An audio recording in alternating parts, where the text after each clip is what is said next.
We're watching more devastating wildfires form out in California, absolute blazes and infernos. The reason being strong winds out in the west causing many windstorms and fanning the flames. This is the third or fourth episode in just the past 2 weeks for parts of California.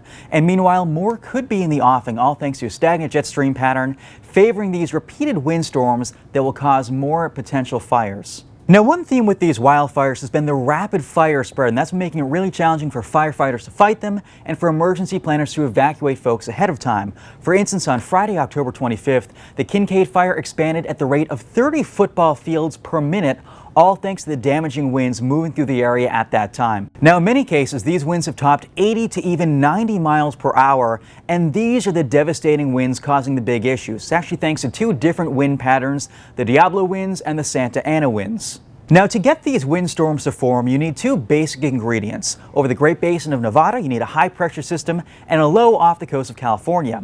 That high pushes winds offshore towards the coast. Now, we'll start in Southern California with the Santa Ana winds. What happens when this high pushes the winds towards the coast, they pass over the transverse range. That causes winds to funnel downhill, and in the process, they start to dry out.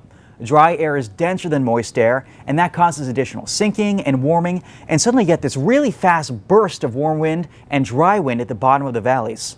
Now, just like with the Santa Ana winds, with the Diablo winds, you have the winds funneled over the mountain and then moving downhill. But this time around, they get a turbo boost by something called the hydraulic jump. So unlike with the Santa Ana winds, the Diablo winds do not bring the strongest gusts to the valleys. Instead, the strongest gusts in central and northern California tend to be just towards the ridge crest or a little bit below it. And that means you have two zones of local enhancement along both the Sierra Nevada and the coastal range where winds can top 80 miles per hour in the most extreme events. So with the Kincaid fire, we saw 100-mile-per-hour wind gusts at the very crests of those ridges. Downhill a little ways at 2,500 feet, we saw gusts up to 93 miles per hour in Healdsburg Hills. Now, we tend to see 2 or 3 of these events every single year, and October is generally the peak month. So we will see more of this fire weather going forward over the next couple of weeks, perhaps into early November. And of course, we'll be keeping tabs on this and every fire event out in California and across the United States. For the Capital Weather Gang, I'm meteorologist Matthew Capucci.